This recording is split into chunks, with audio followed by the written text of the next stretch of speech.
Mesdames, Messieurs, bonsoir. Merci d'avoir choisi Gabon News pour vous informer.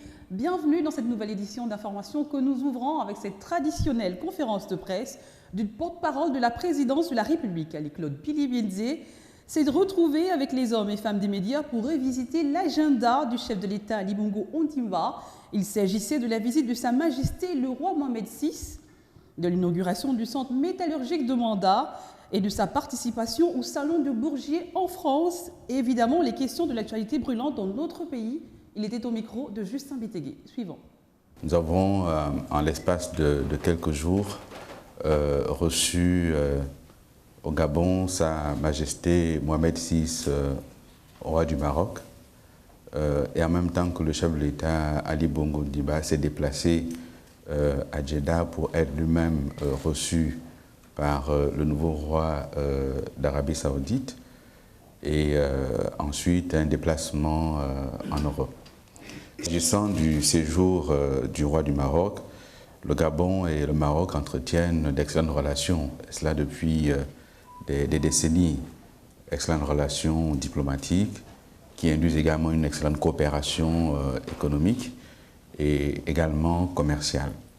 Et le séjour du roi du Maroc à Libreville a permis de renforcer cette coopération par la signature de 4 nouveaux accords, dont l'un des temps forts de l'actualité du chef de l'État, ça a donc été l'inauguration du centre métallurgique de Manda. Une inauguration qui entre dans un contexte où le manganèse brut se vend mal à l'international et que par contre les produits qui font l'objet d'une première transformation trouvent meilleure situation au niveau du marché international, avec notamment le marché chinois qui est demandeur du type de produits qu'on va pouvoir sortir des usines de Moanda.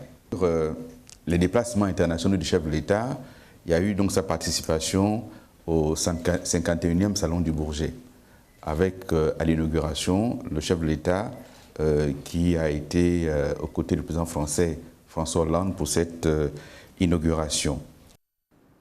Nous ouvrons ce volet éducation. Les épreuves écrites de l'examen blanc du certificat d'études primaires élémentaires dans les établissements scolaires primaires débutés hier ont pris fin ce vendredi 19 juin sur toute l'étendue du territoire gabonais.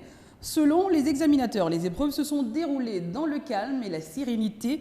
Le récit de Larissa Fall Traoré sur les images de Refus Itsoga. Études et textes édités ont servi de préalable hier à l'ouverture de la séance des épreuves écrites de l'examen blanc du certificat d'études primaires élémentaires au sein des établissements scolaires primaires au Gabon. Les épreuves se sont poursuivies ce vendredi 19 juin pour la phase finale. Certains élèves sont plutôt confiants quant à la réussite à cet examen. Ce matin, on a fait l'épreuve de calcul mental, l'épreuve de problèmes et l'épreuve de dessin. Quand j'ai terminé, je suis allée déposer ma copie sur le bureau. C'était pas trop compliqué, j'ai pu m'en sortir et je suis sûre de gagner. C'était pas très facile, mais c'était quand même facile. J'ai réfléchi, j'ai retenu ce qu'on m'a dit en classe et travaillé dans la feuille. Ce président de l'un des centres d'examen s'est dit également être rassuré du taux de réussite élevé des élèves à cet examen. Ici, vous êtes au centre d'Akebe 1A. Le président, c'est moi, l'adjoint, oui, secondé par Mme Kouma Edith. Depuis hier, tout se passe normalement. Jusqu'à présent, il n'y a pas d'incident majeur à signaler. Pour ce matin, la deuxième journée, nous avons entamé les calculs. Le matin, en matinée, c'était le problème. Après le problème, nous sommes passés au calcul mental. Et actuellement, comme vous le constatez, les élèves, les candidats viennent terminer avec l'épreuve de dessin, dont la dernière épreuve. Aussi, en dépit de nombreuses perturbations enregistrées au cours de cette année dans le secteur éducation, l'examen blanc, selon certains examinateurs, s'est passé dans la sérénité. Aucun incident n'a donc été signalé. Pour rappel, la séance des épreuves écrites du CEP blanc, qui a démarré ce jeudi 18 juin, s'est achevée ce vendredi 19 juin 2015. 2 jours de communication intense sur la question de succession au Gabon, un sujet qui fait des remous dans de nombreuses familles pour les raisons de méconnaissance de textes de loi. Pour garantir les droits de chacun, le ministère de la Justice a organisé des journées portes ouvertes pour édifier les populations sur la question de succession. Kenny Ongori, Refus Toga, nous en dit plus. Regardez. C'est une opportunité pour de nombreuses familles qui se déchirent pour des questions de succession. Durant 2 jours, dans le cadre des journées portes ouvertes axées sur la succession, les populations se sont frottées aux explications des juristes sur la question. S'agissant donc des problèmes que nous rencontrons dans les successions, c'est beaucoup plus des questions de partage. Les Gabonais ont tendance à vouloir s'exclure, ou les successibles ont tendance à vouloir s'exclure mutuellement des biens laissés par les défunts.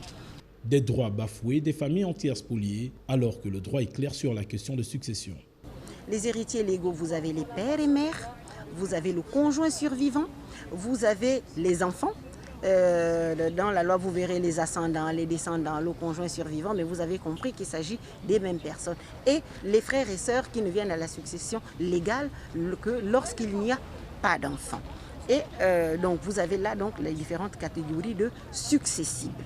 Les enfants, qui sont les principaux héritiers d'une succession, héritent des 2/4 de la dévolution légale. Ils héritent des 2/4 de toute cette dévolution en pleine propriété. Ensuite, il y a le conjoint survivant, qui hérite du quart en usufruit. Des méthodes encore méconnues du grand public qui serviraient à tous à travers ces journées portes ouvertes afin que chacun sache quels sont ses droits et devoirs et sa place dans une succession quelconque. Restons toujours sur cette question de succession. En cas d'abus, à chacun ses droits. La succession est un droit pour une catégorie de personnes, que ce soit au premier ou au second degré.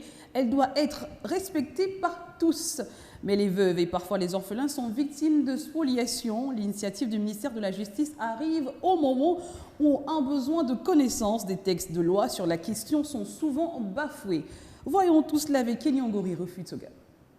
Les problèmes de succession au Gabon sont légion. Pour essayer de dissiper le malaise qui prévaut, le ministère de la Justice a organisé des journées portes ouvertes pour permettre à chacun de connaître ses droits sur la question, une action qui redonne espoir aux participants. Pour les journées portes ouvertes du ministère de la Justice, nous trouvons que c'est salutaire pour nous parce que la majorité des veuves sont encore spoliées vu à l'inconscience des citoyens, vu à l'insouciance, vu à l'égoïsme du prochain.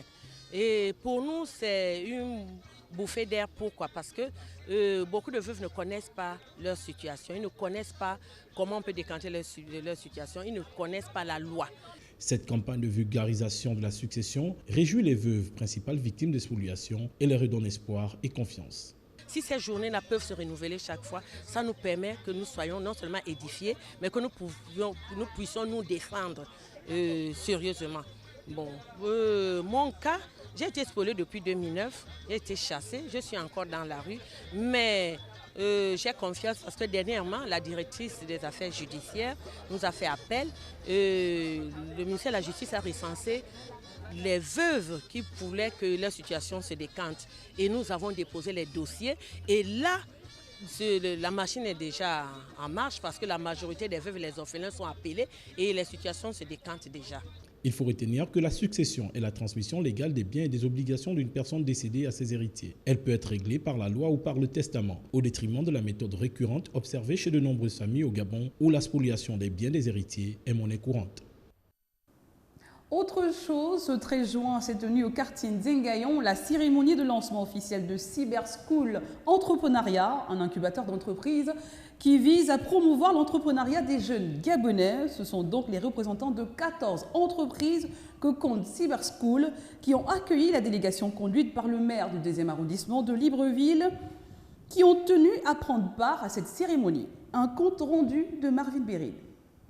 Promouvoir l'entrepreneuriat des jeunes Gabonais, c'est l'objectif que s'est assigné Cyber School Entrepreneuriat. Une initiative louable partie d'un constat, comme nous l'explique son responsable. Le projet a été développé depuis 2011 à partir d'un constat. Donc je devais recevoir un fichier, une photo en fait d'une de mes sœurs depuis la France, mais malheureusement elle a mis plus de 2 jours dans les cybercafés. Et ça n'a pas été très évident. Étant dans une école d'informatique, je me suis rapproché du pôle décisionnel pour leur poser la question s'il n'y avait pas un moyen d'optimiser la bande passante Internet. Et un groupe d'une dizaine d'étudiants se sont mis avec moi et nous avons commencé à travailler sur ce projet. Alors donc les échos sont allés jusqu'au réseau entrepreneur en Afrique qui a décidé de nous accompagner sur la réalisation, la mise en place de ce projet. Voir des entreprises gérées par des jeunes entrepreneurs gabonais passer le cap de leur deuxième année d'existence et en faire des multinationales est également l'un des objectifs de Cyberschool Entrepreneuriat. Le rapport du CDE a montré que 80% des entreprises gérées par les jeunes entrepreneurs gabonais ne passent pas le cap de la deuxième année.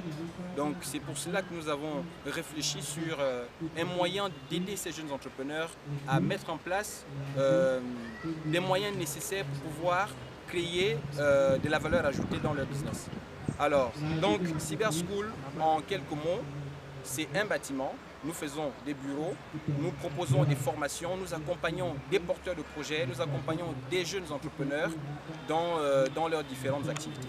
Cette cérémonie s'est achevée par la remise de diplômes d'encouragement aux responsables des 14 entreprises que compte Cyberschool et la visite des locaux par Alexis Bengon, maire du 2e arrondissement de la commune de Libreville, qui a rehaussé cet événement par sa présence.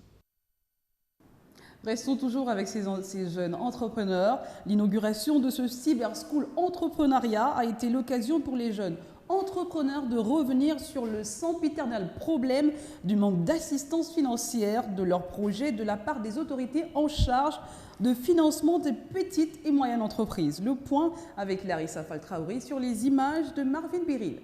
Transformer une idée en projet puis en entreprise, tel est le leitmotiv de Cyberschool Entrepreneuriat qui a fait son inauguration ce 13 juin au quartier Nzengayon de Libreville. Au cours de celle-ci, le leader de cette organisation n'a pas manqué de fustiger les autorités gabonaises pour leur manque de soutien aux jeunes entrepreneurs du pays.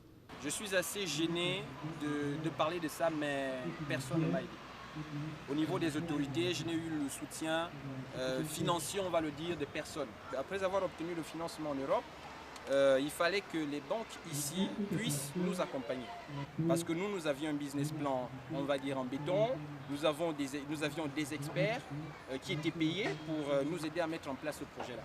Mais malheureusement, la principale banque, parce que c'était aussi une erreur, nous avons fait confiance à une seule banque, ne nous a pas accompagnés pour la mise en place de ce projet. Outre le manque d'accompagnement financier, le jeune leader est également revenu sur les difficiles conditions d'accès au matériel importé pour le fonctionnement des entreprises au niveau de la douane gabonaise.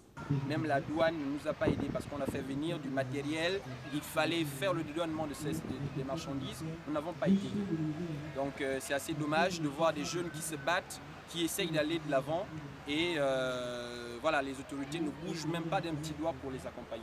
Les jeunes entrepreneurs ne demandent qu'une seule chose, le soutien financier, voire matériel de l'État, afin de concrétiser leurs projets, car le développement et la croissance économique d'un pays passent aussi par l'entrepreneuriat. Voilà qui met un terme à ce journal. Merci de votre attention. Vous pouvez voir et revoir ce journal sur les www.gabonnews.com. Je vous souhaite à tous une très belle soirée, mais surtout un très bon week-end. À très bientôt.